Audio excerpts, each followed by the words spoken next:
जय हिंद साथियों, हम पढ़ रहे थे क्लास 9th की एनसीईआरटी हिंदी माध्यम में, जिसमें चैप्टर नंबर 4 चल रहा था अपना। तो आज मैं लेके आया हूँ, ध्यान से देखे, कक्षा 9 विज्ञान अध्याय 4 चल रहा था अपना। पाठ का नाम है परमाणु की संरचना, जिसमें 4 पार्ट पढ़ लिए थे अपन ने। कल के बारे में थोड़ा सा बता देता हूँ। पिछले वीडियो में अपन ने संयोजकता इलेक्ट्रॉन की संख्या निकालना सीख ली थी और संयोजकता ज्ञात करना सीख लिया था। उस वीडियो को अच्छे से देखें, बहुत ही इंपॉर्टेंट वीडियो है। आज अपन आगे बढ़ते हैं, ये चैप्टर समाप्ति की ओर आ चुका है। 2 पार्ट और बनेंगे आज और कल, इसमें ये चैप्टर अच्छी तरीके से समाप्त हो जाएगा। तो चलिए कॉपी और पेन लेके बैठ जाइए, हेडिंग डाल लीजिए। आज की हेडिंग रहेगी अपनी परमाणु क्रमांक, यानी आज तत्व के प्रदर्शन के बारे में पढ़ेंगे। उनके परमाणु क्रमांक क्या होते हैं, परमाणु क्रमांक कहते किसके हैं, समभारिक क्या होते हैं, और ये सब आज अपन पढ़ने जा रहे हैं। तो आज की हेडिंग डाल लीजिए। मैं डालता हूँ हेडिंग परमाणु क्रमांक। बहुत ही इंपॉर्टेंट है, बेसिक है, बहुत ही अच्छा। परमाणु क्रमांक, या इसी को कहते हैं परमाणु संख्या। एनसीईआरटी परमाणु संख्या ज़्यादा लिखती है इसको, और इसको जेड से डिनोट करते हैं भाई। ये आज की हेडिंग है अपनी। तो बिना टाइम खराब करे शुरुआत करते हैं अपन लोग। परमाणु क्रमांक क्या होता है, परमाणु संख्या क्या होती है, जेड क्या होता है। बहुत ही सिंपल सा आंसर है। जब आवर्त सारणी बनाई गई, टेबल बनाई गई, पीरियोडिक टेबल, तो उसमें क्या है, एलिमेंट्स यानी तत्वों को जचाया गया, सेट किया गया कि कौन सा तत्व कहाँ आएगा। तो इसको जचाने के लिए एक महत्वपूर्ण बात ये सामने आई कि सब में परमाणु, वो प्रोटॉनों की संख्या अलग अलग होती है। तो क्या किया अपन ने, तत्वों को लिया, उनमें प्रोटॉन गिने और उनको प्रोटॉनों की संख्या के आधार पर रख दिया। जैसे हाइड्रोजन को पकड़ा, उसमें 1 प्रोटॉन था। हीलियम को पकड़ा, 2 प्रोटॉन थे। लिथियम को पकड़ा, 3 प्रोटॉन थे। और इन्हीं संख्याओं को कहा जाता है परमाणु क्रमांक, यानी परमाणु कितने नंबर पे आवर्त सारणी में आएगा, वही होता है परमाणु क्रमांक। और परमाणु क्रमांक निकलता कैसे है भाई, बहुत आसान है। परमाणु की नाभिक में जाओ और वहां पे उसके प्रोटॉनों की संख्या गिन लो। प्रोटॉनों की संख्या गिन लोगे तो अपने किसकी संख्या मिल जाएगी, प्रोटॉनों की संख्या गिनते अपने परमाणु क्रमांक मिल जाएंगे। तो मैं परमाणु क्रमांक लिखता हूं, आप हेडिंग डाल लीजिए। जब एग्जाम में आएगा तो हम इसको कैसे लिखेंगे, तो मैंने बहुत ही सिस्टमेटिक लिख दिया। आ जाइए, परमाणु क्रमांक, परमाणु संख्या जेड। एक परमाणु के नाभिक में, एक परमाणु के नाभिक में उपस्थित प्रोटॉनों की कुल संख्या, प्रोटॉनों की कुल संख्या, परमाणु को परमाणु संख्या कहते हैं। बहुत ही सिंपल सी परिभाषा, सबको याद हो जाएगी। एक परमाणु के नाभिक में उपस्थित प्रोटॉनों की कुल संख्या को परमाणु संख्या कहते हैं। इसे जेड से प्रदर्शित करते हैं। किसे प्रदर्शित करते हैं, जेड से। देखो, जब भी किसी तत्व को लिखा जाएगा, मान लो कोई एक्स कोई तत्व है, एक्स तत्व है, तो उसके यहाँ नीचे जेड लगा दिया जाता है। जेड का मतलब होता है किसी भी तत्व को जब प्रदर्शित करते हैं, उसके परमाणु क्रमांक को नीचे की साइड लिखते हैं।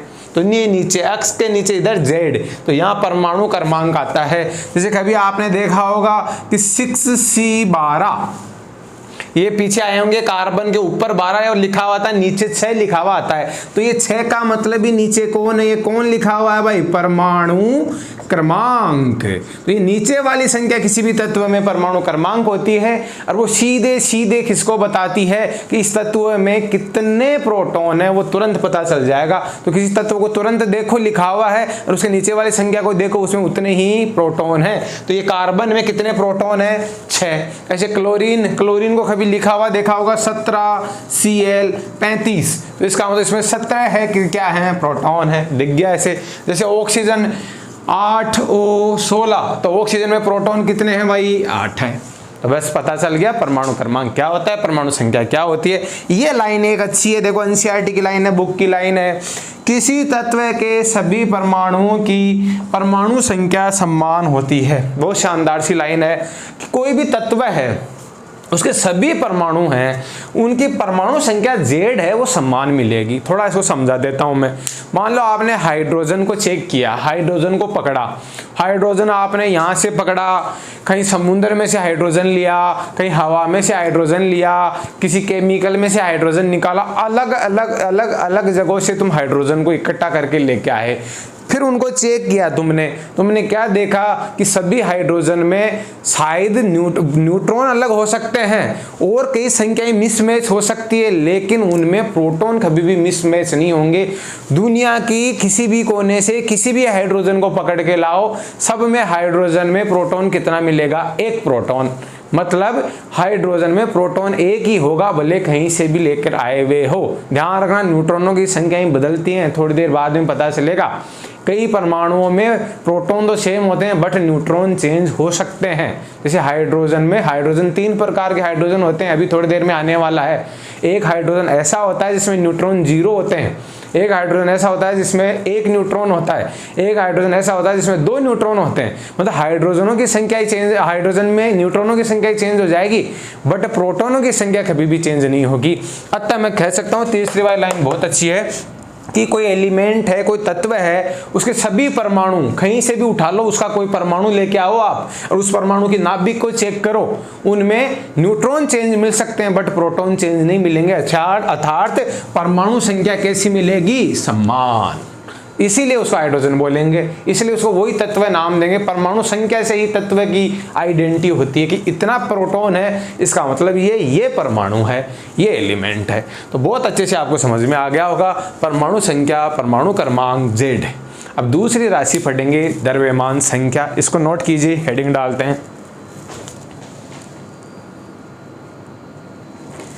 अगली हेडिंग देखिए, बहुत इजी है। अगली चीज आई है द्रव्यमान संख्या, मास नंबर, जिसको A से रिप्रेजेंट करते हैं। द्रव्यमान संख्या नाम से पता चलता है कि परमाणु की यह संख्या द्रव्यमान को बताती है। और आपको पता है द्रव्यमान कहाँ से निकल के आता है किसी परमाणु में? तो द्रव्यमान रदरफोर्ड ने, सबने आपको कहाँ बताया था? नाभिक में होता है द्रव्यमान। और नाभिक में कौन कौन होते हैं? प्रोटॉन और न्यूट्रॉन। तो बस काम हो गया तुम्हारा। तो यदि द्रव्यमान संख्या कभी भी पूछे तो क्या कहोगे? किसी परमाणु की नाभिक में स्थित सभी प्रोटॉनों व न्यूट्रॉनों का योग होता है। प्रोटॉनों का योग तो कौन कहलाएगा? अबे जो पीछे पढ़ा तुमने परमाणु संख्या, लेकिन प्रोटॉनों में न्यूट्रॉन और जोड़ दो, उस नाभिक का पूरे का जोड़ कर लो तो वो क्या हो जाएगी? द्रव्यमान संख्या, जिसको A से प्रदर्शित करते हैं। तो परिभाषा क्या लिख दूंगा? एक परमाणु के नाभिक में स्थित सभी प्रोटॉनों व न्यूट्रॉनों के योग को द्रव्यमान संख्या कहते हैं। भाई क्या कहते हैं? द्रव्यमान संख्या कहते हैं। ध्यान रखना। इससे किससे यह परिभाषा एग्जाम में सीधी सीधी आएगी भाई इन दोनों की। इसे A से प्रदर्शित करते हैं। किससे प्रदर्शित करते हैं? A से प्रदर्शित करते हैं। तो एक फॉर्मूला टाइप भी बन सकता है यहाँ पे, A = P + N। A बराबर P + N। A यानी द्रव्यमान संख्या कैसे निकालते हैं? प्रोटॉन प्लस किसको जोड़ देंगे? न्यूट्रॉन को। ये लीजिए द्रव्यमान संख्या। तो द्रव्यमान संख्या तो बहुत ही ईजी है। इसे कैसे कैसे प्रदर्शित करते हैं, कैसे निकालते हैं, बहुत। अब ध्यान रखना, जब तत्व को प्रदर्शित करते हैं, जैसे मैंने अभी आपको बताया, ये कोई अक्ष तत्व है, इसके नीचे तो किसको लगाते थे? परमाणु संख्या Z को, और जो ऊपर संख्या लिखी हुई रहती है वो क्या होती है? A। बात पल्ले पड़ गई कि ये तो कोई तत्व है अक्ष, अक्ष तत्व के नीचे जेड लगा हुआ है तो वो किसको बताता है, परमाणु संख्या को, और ऊपर होता है ए, वो बताता है द्रव्यमान संख्या को। जैसे एग्जांपल वापस लेता हूं 6C12, तो ये कौन किसको बताता है, ये नीचे वाली संख्या बताती है जेड को यानी परमाणु क्रमांक को, परमाणु संख्या को, और ये ऊपर वाली संख्या बताती है किसको, द्रव्यमान संख्या को। तो बहुत ही आसान भाषा में आपको ये समझ में आ गया होगा। एक बात थोड़ी सी और सुन लो, इनको कभी द्रव्यमान संख्या को न्यूक्लियन की संख्या की भी बोल देते हैं। न्यूक्लियन मतलब न्यूक्लियस में पाए जाने वाले लोग, तो न्यूक्लियस में कौन पाए जाते हैं, प्रोटॉन और न्यूट्रॉन। तो एक स्टार लाइन और लिख देता हूं, द्रव्यमान संख्या को, द्रव्यमान संख्या को न्यूक्लियन की संख्या भी बोलते हैं। ये याद कर लेना, कभी एग्जाम में द्रव्यमान संख्या लिखी हुई नहीं आई, क्या लिखी हुई आ गई, न्यूक्लियन की संख्या। तो द्रव्यमान संख्या को न्यूक्लियन की संख्या भी कहते हैं, दो नाम है इसके, न्यूक्लियन की संख्या भी कहते हैं। और इसी से वजन पता चलता है किसी परमाणु का। यदि किसी परमाणु के ऊपर 12 लिखा हुआ है तो इसका मतलब उसका 12 AMU वजन हो जाएगा। मैंने पहले भी बताया था। ऑक्सीजन के ऊपर 16 लिखा हुआ है तो उसका वजन द्रव्यमान कितना हो जाएगा, 16 AMU। AMU पता है आपको, एटॉमिक मास यूनिट, पहले वाली कक्षाओं में देख लेना। तो जैसे ऑक्सीजन है 8O16, तो इसका वजन कितना हो जाता है, 16 AMU। तो ये कहां से आया, ये यहीं से आया हुआ है, देख लीजिए, ये बहुत ही आसान है। फिर अपन तत्वों के प्रदर्शन के बारे में पढ़ेंगे। अब उसको दिए हुए तत्व आएंगे, उसमें से प्रोटॉन इलेक्ट्रॉनों की संख्या ही निकालना सीखेंगे। बहुत ही आसान है। यदि दोनों चीजें आपको याद हो गई तो इनको नोट कीजिए, 3 लाइनें इसमें। अब नेक्स्ट आ जाइए तत्व का प्रदर्शन। यहां से एक क्वेश्चन पक्का आएगा कि किसी परमाणु में न्यूट्रॉन, प्रोटॉन, इलेक्ट्रॉन, इन सब की संख्याएं कैसे निकालते हैं। तत्व का प्रदर्शन अभी आपको सिखाया। तत्व का प्रदर्शन, ये कोई तत्व है, मान लीजिए X, ओके, ये नोट्स भी लिखेंगे अपन लोग। यहाँ नीचे क्या लिखा हुआ आता है, Z, और यहाँ ऊपर क्या लिखा हुआ आता है, A लो। ये चीजें होती हैं तत्व का प्रदर्शन। जहां पे अक्ष तो कौन होता है भाई, आइडेंटिटी बताओ, ये तत्व का प्रतीक होता है कि कौन सा तत्व है। जैसे कार्बन लिया तो C आ जाएगा, ऑक्सीजन लिया तो O आ जाएगा, हाइड्रोजन लिया तो H आ जाएगा। अक्ष होता है तत्व का प्रतीक। ये Z क्या होता है, Z होता है परमाणु संख्या, परमाणु संख्या, ध्यान रखना। और A कौन होता है, द्रव्यमान संख्या। याद करो, यही चीजें आ जाती हैं आजकल, द्रव्यमान संख्या। ये लीजिए, ये याद हो गया। अब तुम्हें परमाणु में यदि सीधा सीधा ही पूछ ले कि परमाणु संख्या कौन है, तो नीचे वाली संख्या देख के बोल दोगे। कि द्रव्यमान संख्या कौन है, तो ऊपर वाली संख्या देख के बोल दोगे। लेकिन ये न पूछ के वो पूछेगा प्रोटॉन कितने हैं, न्यूट्रॉन कितने हैं, ये सब पूछेगा, तो क्या बताओगे। तो चलो अब इसको इलेक्ट्रॉन, प्रोटॉन, न्यूट्रॉन निकालना सीख लेते हैं। तो ध्यान देना, ये नीचे वाली संख्या होती है वो परमाणु संख्या होती है। और ये कैसे निकली थी, प्रोटॉनों को गिन के ही निकली थी। मतलब ये नीचे वाली संख्या ही प्रोटॉनों की संख्या ही है। तो परमाणु संख्या ही क्या होती है, प्रोटॉनों की संख्या। तो कभी भी अब एग्जाम में एक बात सही हो गई कि जो परमाणु संख्या होती है, परमाणु संख्या Z, वो बराबर हो जाएगा किसके, प्रोटॉनों की संख्या। एक बात तो नीचे वाली संख्या देखो और फट से किसकी संख्या आ जाएगी, आपके प्रोटॉनों की संख्या। बहुत ही शानदार है। तो नीचे संख्या लिखी हुई देखिए, 6C12, 6 प्रोटॉन हो गए। 17Cl35, 17 प्रोटॉन हो गए। ऐसे 92U235, तो 92 क्या हो गए, प्रोटॉन हो गए। प्रोटॉन दिख गए। अब इलेक्ट्रॉन कैसे निकालोगे रे, तो आपको पता है ऊपर वाली संख्या है ना, ये दो चीजें लेके घूमती रहती है, प्रोटॉन और न्यूट्रॉनों का योग लेके घूमती है। यानी जो A है उसके पास कौन है, प्रोटॉन प्लस न्यूट्रॉन है। तो यदि न्यूट्रॉन तुम्हें निकालना है, न्यूट्रॉन, तो A में से क्या घटा दूंगा, ये P इधर आया, प्रोटॉन, ये देखिए। तो न्यूट्रॉन निकालना भी बहुत आसान है। ये जो ऊपर वाली संख्या है इसमें से नीचे वाली संख्या घटा दो, क्योंकि आपको पता है कि जो A है ये P की जगह आप क्या लिख सकते हो, Z। P ही क्या है, Z है। ये लो बहुत ही मज़ेदार चीज़ें यहाँ से निकल जाएगी, क्वेश्चन सारे हो जाएंगे। तो जब भी आपको न्यूट्रॉन निकालने हो तो द्रव्यमान संख्या में से परमाणु संख्या घटा दो, यानी ए में से जेड घटा दो, ए में से जेड घटा दो तो कौन आ जाएगा? न्यूट्रॉन। ये ए का मतलब कौन है? न्यूट्रॉन। ये लीजिए, तो बहुत आसान हो गया। अब बताओ परमाणु को कैसे देखोगे? परमाणु लिखा हुआ आया, नीचे वाली संख्या देखी, उतने प्रोटॉन हो गए, फट आंसर आ गया। ऊपर वाली संख्या देखी, ऊपर वाली संख्या में से नीचे वाली संख्या घटा दी, तो जो भी वैल्यू आई वो किसकी आ जाएगी? न्यूट्रॉन की। अतः किसी भी परमाणु में आप न्यूट्रॉन बता सकते हो, प्रोटॉन बता सकते हो, परमाणु संख्या बता सकते हो, द्रव्यमान संख्या की बता सकते हो और इलेक्ट्रॉन भी बता सकते हो। ध्यान रखना, जब जब पदार्थ उदासीन होता है, क्या होता है? उदासीन, तो उसमें प्रोटॉन और न्यूट्रॉन, प्रोटॉन और इलेक्ट्रॉन क्या पाए जाते हैं? बराबर। तो जब भी कोई किसी पे कोई आवेश नहीं दिखे, जैसे इस पे कोई आवेश नहीं दिख रहा तुम्हें, तो जितने प्रोटॉन होते हैं उतने क्या होते हैं? इलेक्ट्रॉन। तो इलेक्ट्रॉनों की संख्या भी आप बता सकते हो, जितने प्रोटॉन है उतने क्या हो जाएंगे? इलेक्ट्रॉन। तो ये अब अपन एग्जाम्पल करेंगे तब अच्छे से समझ में आ जाएगा। पहले आप इसको नोट कीजिए, यहां से क्वेश्चन श्योर आएगा।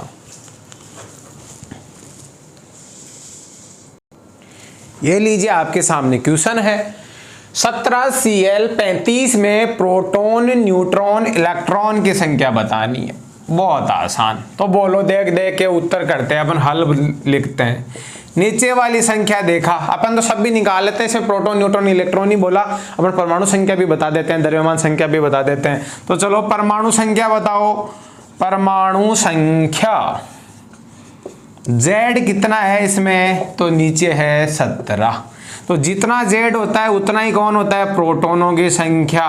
तो प्रोटॉनों की संख्या कितनी हो गई भाई? 17। बहुत ही 17 है, यानी 17 हो गई। फिर अगला, यदि इस पे कोई आवेश नहीं है, कहीं नहीं दिख रहा आवेश, ना प्लस ना माइनस, तो जितने प्रोटॉन होते हैं उतने क्या हो जाएंगे? इलेक्ट्रॉन। तो ये लीजिए किसकी संख्या आ गई? इलेक्ट्रॉनों की संख्या। इलेक्ट्रॉनों की संख्या भी कितनी आ गई? 17 है। ये लीजिए 17, 1 2 3। अब कौन बचा? द्रव्यमान संख्या कौन बतावे? द्रव्यमान संख्या। तो कहते हो द्रव्यमान संख्या तो वो ही होती है जो ऊपर लिखी हुई रहती है, ए बोलते हैं उसको। वो कितनी है? 35, 35। ओके। तो अब लास्ट क्या आ गई? न्यूट्रॉनों की संख्या। न्यूट्रॉनों की संख्या कैसे निकालोगे भाई? ए में से जेड घटा देंगे। ए कितना है? 35, जेड कितना है? 17। तो आंसर आ जाएंगे 18 है, 18। ये लीजिए क्वेश्चन सॉल्व। 1 2 3 4 5, 5 जानकारी निकाल ली। किससे? तत्व के प्रदर्शन से। इससे आपने कितनी जानकारी निकाल दिए? 5 जानकारी। ध्यान से देखें और इसको नोट करें।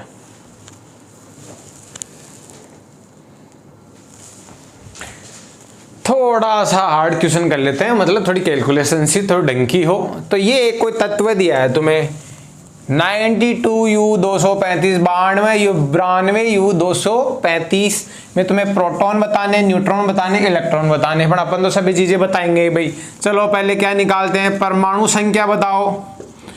परमाणु संख्या फटाफट लिख देता हूं मैं। Z कितना हो जाएगा? जो नीचे वाली संख्या होती है परमाणु संख्या 92। जितनी परमाणु संख्या होती है उतने क्या होते हैं? प्रोटॉनों की संख्या। तो ये लीजिए प्रोटॉनों की संख्या कितनी आ जाएगी? 92। इस पदार्थ पे कोई आवेश नहीं दिख रहा, तो उतने क्या हो जाएंगे? इलेक्ट्रॉन। तो इलेक्ट्रॉनों की संख्या कितनी हो जाएगी? 92। ये लीजिए। अब द्रव्यमान संख्या, द्रव्यमान संख्या जिसको ए बोलते हैं, प्योर ऊपर वाली संख्या आएगी 235। और फिर क्या आ जाएगा? न्यूट्रॉनों की संख्या। न्यूट्रॉनों की संख्या तो आप क्या कहोगे? ए में से जेड निकालूंगा। ए कौन है? 235 में से 92 निकालूंगा। कितने आएंगे भाई? 235 में से 92 तो 3 आ जाएगा, 4 1 143। ये देखिए कभी भी ये गारंटी नहीं दे सकते आप किसी तत्व में प्रोटॉन और न्यूट्रॉन बराबर होंगे। प्रोटॉन और इलेक्ट्रॉन तो बराबर होते हैं उदासीन में, लेकिन न्यूट्रॉनों की संख्याएं बिल्कुल ही गड़बड़ होती है, कितनी भी हो सकती है। देखो इसमें प्रोटॉन तो कितने हैं, नोटिस करो कि प्रोटॉनों की संख्या तो कितनी है 92 और न्यूट्रॉन कितने आए 143।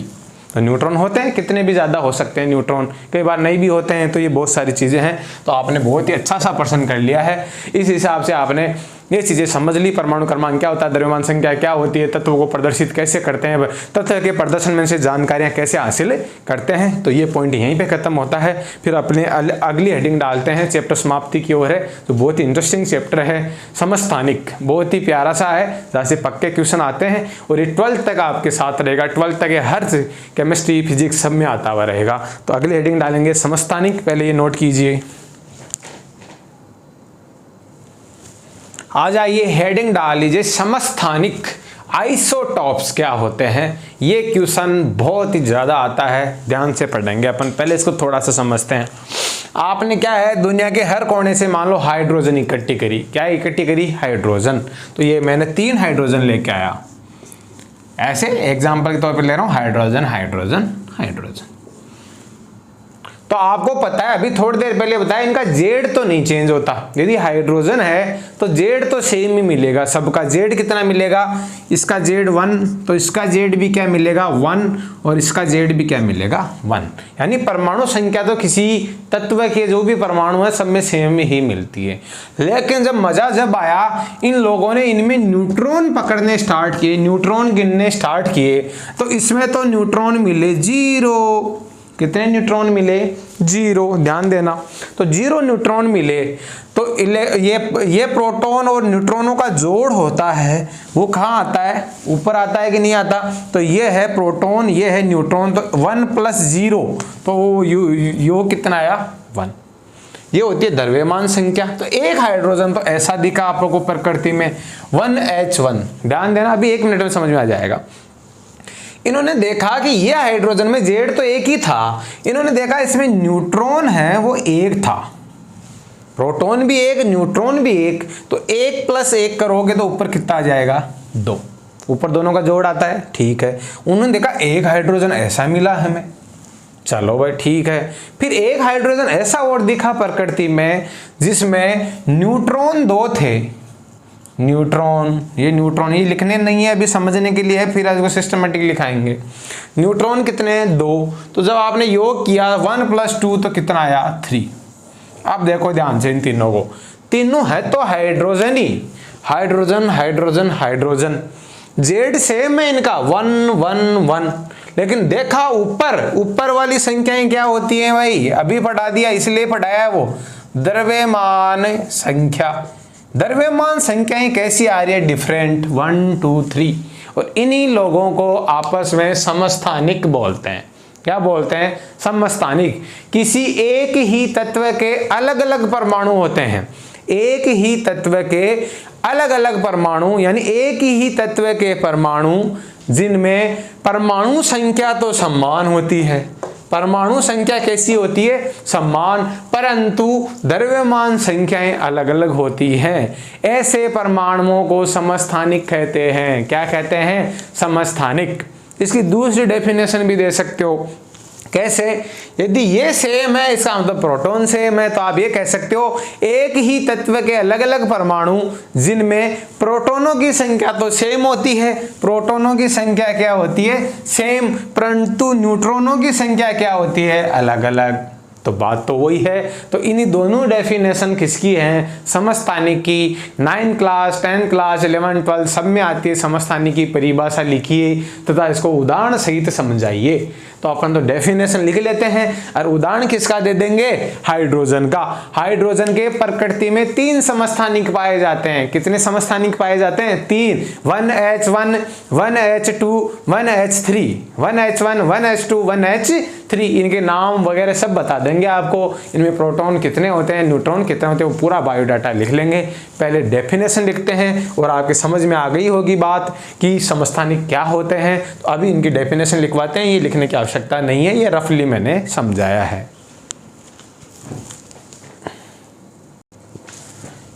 ये समस्थानिक की परिभाषा बड़ी सिस्टमेटिक तरीके से लिख दी है। मैंने 2 परिभाषाएं लिखी हैं, बट ऊपर वाली याद कर लेना, दोनों भी नहीं याद हो रही, वैसे दोनों याद। ये क्या है, आ जाइए पहले ध्यान से लिखेंगे। एक ही तत्व के परमाणु, एक ही तत्व के परमाणु से मतलब है कि तीनों ही हाइड्रोजन ही होने चाहिए, कोई अलग तत्व से कंपैरिजन नहीं करनी है। जैसे तीनों ही क्लोरीन, 2 जने भी हो सकते हैं, यदि मान लो 2 समस्थानिक है तो दोनों क्लोरीन ही होने चाहिए, दोनों कार्बन ही होने चाहिए, दोनों यूरेनियम ही होने चाहिए, तत्व चेंज नहीं होना चाहिए। जब भी समस्थानिक देखते हैं ना, एक बात दिमाग में डाल लो, तत्व चेंज नहीं होना चाहिए। हाइड्रोजन है तो हाइड्रोजन ही रहेंगे सभी लोग, सभी लोग कार्बन है तो सभी लोग कार्बन ही रहेंगे, तत्व अलग अलग नहीं होने चाहिए। तो एक ही तत्व के परमाणु जिनकी परमाणु संख्या Z समान हो जाएगी, लेकिन द्रव्यमान संख्या A क्या होगी, भिन्न होती है, इनको क्या कहते हैं, समस्थानिक कहते हैं। फिर मैंने अथवा डाल के दूसरी परिभाषा लिख दी, एक ही तत्व के परमाणु जिनमें प्रोटॉनों की संख्या समान हो जाएगी लेकिन न्यूट्रॉनों की संख्या भिन्न हो जाएगी, ऐसे क्या हो जाएंगे, समस्थानिक। और ये एग्जाम्पल बढ़िया सा लिख दिया, अभी इसको नीचे ओपन करके भी लिखेंगे। पहले एग्जाम में लिखने के लिए हाइड्रोजन के 3 समस्थानिक होते हैं, 1H1, 1H2, 1H3। बहुत अच्छे से याद कर लो, वेरी वेरी इंपॉर्टेंट है, ये लीजिए, पक्का याद करना है आपको, ये नोट कीजिए। फिर इस तीनों समस्थानिकों को ओपन करके आपको बता देते हैं इनमें क्या क्या अलग है, क्या क्या नहीं है।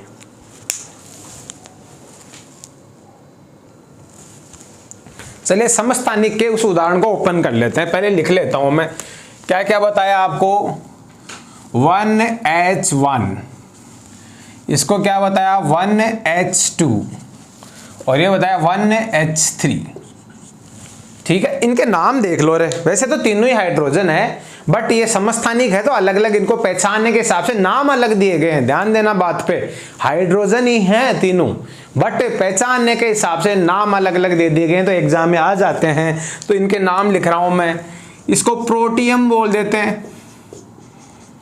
क्या बोल देते हैं, प्रोटियम, याद कर लो, प्रोटियम हाइड्रोजन ही है भाई, फिर कह रहा हूं उपनाम है, ऐसे नाम दे रखे हैं।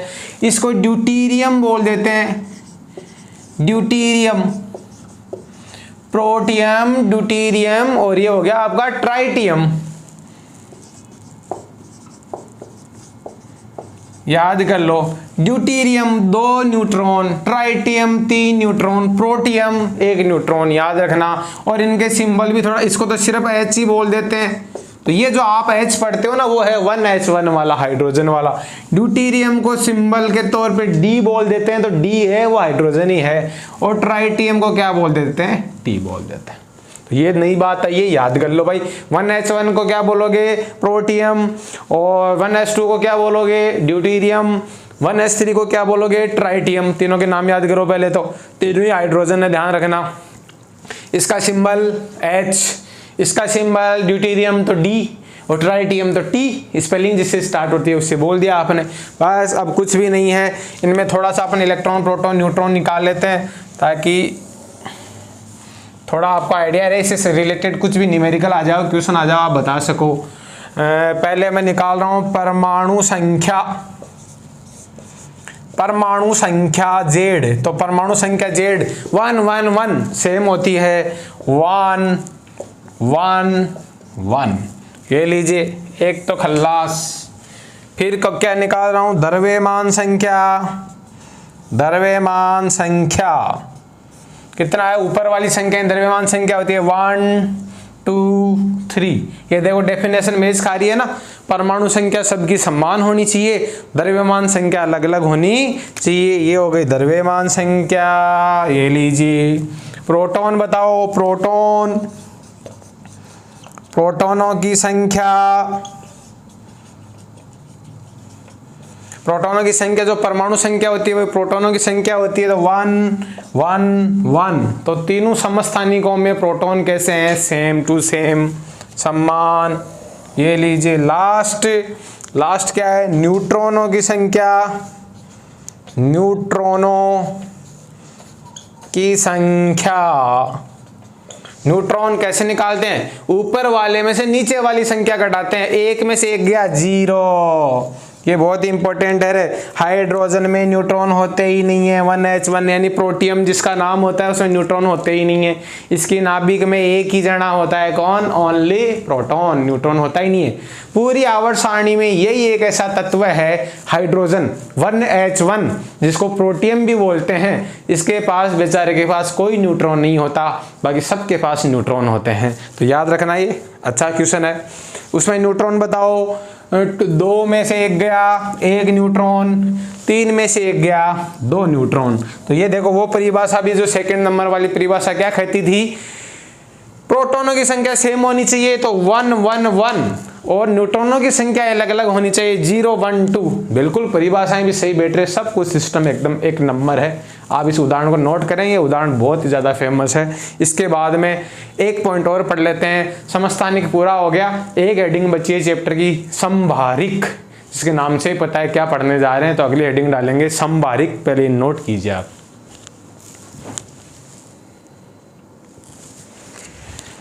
अभी समस्थानिकों की 1-2 लाइन और लिखी हुई है, वो भी देख लेते हैं, उदाहरण और देख लेते हैं। जैसे 1H1 1H2 1H3 समस्थानिकों के उदाहरण हो गए। अब समस्थानिकों के 1-2 उदाहरण और लिखते हैं भाई, जो एनसीईआरटी में है, इसलिए मैं एक बार के लिए रुक गया हूं। उदाहरण 2, जिनमें अपन न्यूट्रॉन प्रोटॉन इलेक्ट्रॉन तो नहीं निकालेंगे, बस याद रखो 6C12 और 6C13। ये देखिए, ये एग्जाम्पल, ये जो 2 कार्बन, प्रकृति में 2 प्रकार के कार्बन दिखेंगे आपको, 6C12 वाले और 6C13 वाले। इनमें भी आप देख लो नीचे वाली संख्याएं सेम है। पहले तो देखो तत्व सेम होना चाहिए, कार्बन कार्बन है, आगे बढ़ो फिर 6 है नीचे, एकदम सही है, ऊपर 12 और 13 अलग अलग है। तो इसका मतलब ये दोनों है वो क्या है? समस्थानिक है। इनमें न्यूट्रॉन अलग अलग पाए जाएंगे। आप न्यूट्रॉन प्रोटॉन की संख्या कैलकुलेट कर लो भले, ऐसा देख सकते हो आप। इसमें प्रोटॉन कितने हैं? प्रोटॉनों की संख्या 6 है, और इसमें न्यूट्रॉन कितने हैं? 12 में से 6 गया 6 है, और 13 में से 6 गया 7 है। ये देखो चेक हो गया। और अगला एक उदाहरण और कर लेते हैं अपन, उदाहरण नंबर 3। तो 3 उदाहरण हो गए फिर समस्थानिकों के। उदाहरण नंबर 3, ये क्लोरीन है 17Cl35, और एक क्लोरीन प्रकृति में मिलता है 17Cl37। इसको भी देखो भाई, क्लोरीन क्लोरीन है, दोनों सेम तत्व होना चाहिए। फिर आ जाओ, प्रोटॉन कितने हैं इसमें 17, और इसमें न्यूट्रॉन कितने हैं? 35 में से 17 गया तो 18 न्यूट्रॉन है इसमें, और 37 में से 17 गया 20 न्यूट्रॉन है भाई इसमें। तो 2 एग्जाम्पल और लिख लो, आपकी बुक के ही हैं, इसलिए मैं अगली हेडिंग नहीं डालने के बजाय पहले ये पढ़ा दिया कि उदाहरण कितने हो गए अब 3। 1H1 1H2 1H3 एक एग्जाम्पल हो गया, जिसको प्रोटियम ड्यूटियम ट्राइटियम बोलते हैं। फिर अगला एग्जाम्पल कार्बन का हो गया, 6C13 और 6C14, 2 एग्जाम्पल, ठीक है। फिर क्लोरीन वाला आ गया 17Cl35 और 17Cl37, 3 एग्जाम्पल हो गए समस्थानिकों का। तो एग्जाम में प्रश्न आएगा समस्थानिक किसे कहते हैं, उदाहरण सहित समझाओ, तो एक एग्जाम्पल देके समझा के आ जाओगे आप। बाकी ऐसे दिख जाए आपको तो और भी आप कर सकते हो। फिर अब एक लाइन और बची है समस्थानिकों में, जो मैं इसको मिटा के लिखवा देता हूं, आप इसको नोट कर लीजिए। लास्ट लाइन समस्थानिक की, समस्थानिकों को ध्यान से देखो भाई। तो आप समस्थानिकों को देखोगे तो एक बात पता चलेगी कि इन लोगों के पास में न्यूट्रॉन्स, ये नीचे वाले उदाहरण से समझ लेते हैं, ये वाली ऊपर वाली संख्या अलग अलग है, मतलब इनका वजन अलग अलग होता है। ये द्रव्यमान संख्या किसको बताती थी? वजन को। तो इनके पास वजन तो तोल अलग अलग होता है, वजन अलग अलग होता है, बट इनमें प्रोटॉन कितने होते हैं? सेम। अब यदि इनके पास प्रोटॉन सेम होते हैं तो प्रोटॉन होते हैं उतने क्या होते हैं? इलेक्ट्रॉन। तो इनके पास इलेक्ट्रॉन तो सेम होते हैं। तो कहीं ऐसे इससे क्या मतलब है? तो देखो, जब भी किसी तत्व के पास इलेक्ट्रॉनों की संख्याएं सेम चलती है ना, तो उनके रासायनिक गुण समान होते हैं। कैसे गुण? कोई भी तत्व परमाणु रासायनिक गुण इलेक्ट्रॉनों से दिखाता है। कितने लोगों से बंध बनाएगा, कितने इलेक्ट्रॉन देगा, कितने इलेक्ट्रॉन लेगा, ये सब गुण रासायनिक गुण होते हैं। तो रासायनिक गुण इलेक्ट्रॉनों पर निर्भर करते हैं। तो समस्थानिकों के पास इलेक्ट्रॉनों की संख्या समान होती है, अतः इनके रासायनिक गुण कैसे होते हैं? समान। तो बहुत ही इंपॉर्टेंट लाइन है, ध्यान से सुनना। समस्थानिकों के रासायनिक गुण, कैसे गुण है? अंडरलाइन कर लेना। रासायनिक गुण, केमिकल प्रॉपर्टीज, बंद बनाना, अभिक्रियाएं करना, ये गुण सेम होते हैं। रासायनिक गुण कैसे होते हैं? समान होते हैं। ये लाइनें आती हैं तुम्हारे, फिल इन द ब्लैंक्स आ जाएगा, ट्रू फॉल्स आ जाएगा, कैसा भी क्वेश्चन बन सकता है। परंतु अब आगे क्या कहना चाहता है, इनका वजन अलग अलग है रे।